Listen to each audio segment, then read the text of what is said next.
menjadi baik, berkenan dan sempurna, tak dapat tiada kita akan mengalami berbagai bentukan Tuhan. Dan di dalamnya termasuklah penderitaan. Dan malam hari ini saya justru mau meneguhkan Bapak Ibu Saudara, dalam kita bertumbuh, dalam kita dibentuk, dalam kita menghadapi penderitaan, kita tetap maju terus. Amen. Bahkan kita bersuka cita. Amen. Dalam ucapan bahagia, dalam buku Matius 5 mengatakan kita harus berbahagia, bergembira, bersuka cita. Amen. Kalau kita mendapat penganiayaan karena Kristus, karena demikian juga telah dianiaya nabi-nabi yang sebelum kita. Jadi sebenarnya Alkitab ini tidak pernah menjanjikan kalau kita sudah lahir baru, kalau kita sudah penuh Roh Kudus, bahkan kalau kita sudah melayani Tuhan, maka hidup kita terus senang aja, gak ada masalah, gak ada penderitaan. Gak pernah itu dijanjikan Tuhan. Tapi justru Tuhan berkata dalam buku Yohanes 16:33, di dalam dunia ini kamu akan menderita penganiayaan, tetapi kuatkan dan teguhkanlah hatimu, aku telah mengalahkan dunia. Kemenangan Yesus adalah kemenangan kita juga. Sebabnya apapun yang terjadi di masa yang akan datang, apakah itu berkat yang melimpah atau sebaliknya penderitaan, aniaya yang harus kita alami, dua-duanya membuat kita maju terus. Amen. Baik, berkenan, sempurna. Amen. Karena ada juga orang semakin diberkati dia, lupa dia, sudah senang hidupnya, sudah puas. Misalnya kalau kita sakit sudah disembuhkan, kalau kita tadinya datang kepada Tuhan kita berhutang, sekarang sudah diberkati dengan materi. Atau kalau tadinya kita belum berkeluarga, sekarang sudah berkeluarga. Atau kalau dulu keluarganya berantakan, sekarang sudah dipulihkan. Lalu kita lupa menjangkau jiwa bagi Yesus. Kita lupa untuk melakukan yang berkenan. Saya percaya menginjil itu berkenan di hati Tuhan. Amin, saudara. Amen. Kita lupa untuk berdoa bagi orang lain, khususnya bagi jiwa-jiwa yang sakit. Jangan demikian. Berkat sebesar apapun, biarlah terus membuat kita bertumbuh. Amen. Biarlah Tuhan, ya seperti Filipi 1 ayat 6 tadi berkata, yang telah memulai pekerjaan baik di dalam kita, Dia yang meneruskan hingga pada akhirnya pada hari Kristus Yesus. Amen. Tapi dari pihak kita harus mau. Karena Tuhan tidak pernah memaksa siapapun. Tuhan memberikan kepada kita hati yang memiliki kehendak bebas. Amen. Ya, jadi kita yang membuat pilihan. Oh Tuhan, walaupun saya sudah diberkati, saya mau maju terus, saya mau bertumbuh terus sampai pada hari Kristus. Amen. Tapi di sisi lain, seperti koin mata uang, kalau cuma satu sisinya, ya uang palsu, tidak laku. Amin, Bapak Ibu Saudara. Baik itu koin, baik itu uang kertas, kalau cuma satu sisinya itu tidak laku. Demikian hidup kekristenan, betul, kita diberkati, kita bebas, kita sembuh, kita beriman.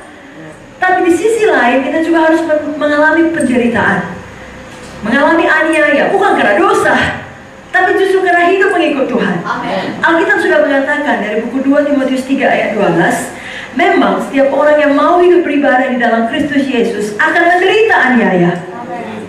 Jadi kalau kita mau hidup beribadah dalam Kristus Yesus, pasti menderita aniaya.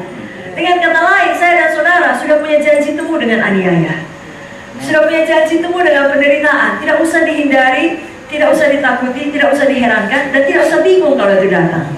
Sama seperti seluruh umat manusia ini, mau kaya, mau miskin, mau suku apa, mau tinggal di Amerika atau di Indonesia, punya janji temu dengan maut. Tidak ada yang bisa menghindarinya. Daripada satu orang pasti mati. 10 dari 10 orang pun pasti mati. Amen. Tidak ada yang tidak mati kecuali Yesus datang cepat dan menjemput kita kedua kali. Sama halnya dengan penderitaan. Saya dan saudara pasti mengalami penderitaan. Amen. Tapi Alkitab sudah menjanjikan bahwa semua mendatangkan kebaikan bagi kita. Izinkan saya membaca dari Roma 8 ayat 28. Kita tahu sekarang bahwa Allah turut bekerja dalam segala sesuatu. Mari katakan segala sesuatu. Ya, segala sesuatu itu berkat juga penderitaan.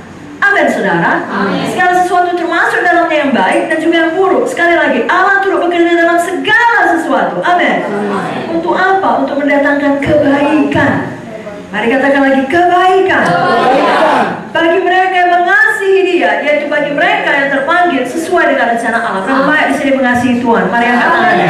Katakan amin. Amin. Sebabnya segala sesuatu akan bekerja mendatangkan kebaikan bagi kita. Amen. Sepanjang sekali lagi kita memilih untuk mau, tidak menyerah, tidak meninggalkan Tuhan.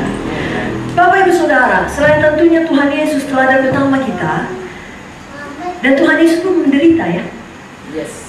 Bahkan tidak ada orang lebih menderita daripada Yesus, dan Dia menderita karena Dia patuh pada kehendak Bapa. Dia tahu betul apa yang harus dia alami dan itu sangat berat. Taman Getsemani dia berlutut dan berdoa sampai 3 kali. Apakah doanya? Ya Bapa, kalau boleh, lalukanlah cawan ini daripadaku. Tapi bukan kehendakku jadi, kehendakmu jadi. Dan dikatakan peluhnya sampai menjadi darah. Dalam ilmu medis, kadang-kala katanya kalau orang dalam stres tingkat yang sangat tinggi, peluhnya, keringatnya bisa menjadi darah. Jadi berat sama Tuhan Yesus harus berangkat ke Golgota. Tapi dia lakukan karena dia tahu kehendak Bapa. Rupanya mematuhi Tuhan mendatangkan penderitaan. Nah, kadang-kala orang tidak tahu konsep itu. Sebabnya banyak orang dengan mudah menuduh, mendakwa jika seorang di dalam penderitaan, maka yang lain bukan yang mengasihi, bukan yang menolong, bukan yang mendoakan, tapi mudah saja membuat telunjuk, apa dosamu?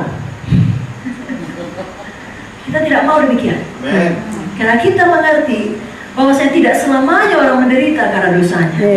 Bisa jadi dia menderita sama seperti Yesus karena patuh pada kehendak Bapa. Amin. Dan selain daripada Tuhan Yesus yang tentunya paling sangat menderita, ada juga tokoh dalam Alkitab yang menderita karena dia patuh, namanya Yusuf.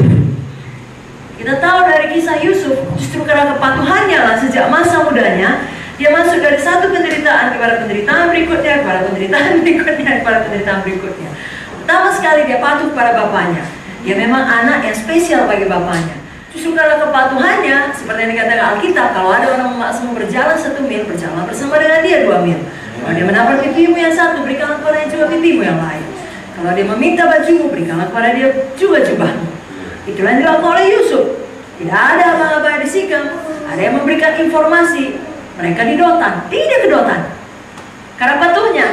Sampai Dotan, apakah upah kepatuhannya? Apakah dia mendapatkan kemuliaan, pengangkatan? Dari jauh, mari kita bunuh dia. Singkat cerita, tidak dibunuh, tapi dimasukkan ke dalam sumur. Lalu kemudian dijual. Dari seorang yang begitu nyaman hidup di rumah bapaknya, jadi seorang budak. Sekejap saja berubah. Tapi dari seorang budak, pertama dijual kepada saudagar Ismail, lalu kemudian dijual lagi di Mesir kepada rumah Potifar, seorang kepala serdadu daripada Firaun. Yusuf tetap takut akan Tuhan. Ya, dia tidak keluar daripada jalan Tuhan. Bahkan kemudian dia mendapat godaan yang mengajak untuk melakukan perbuatan najis bersama dengan dia. Lagi-lagi karena patuh pada kehendak Bapa. Tidak mau.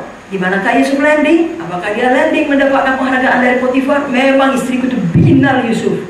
Kau berhasil menjinakkan dia. Ini kuangkat gajimu lebih tinggi. Tidak, dia landing di penjara untuk waktu yang tidak ditentukan. Nah, seluruh dunia berpendapat betullah itu. Jadi dari dulu sudah ada hoax.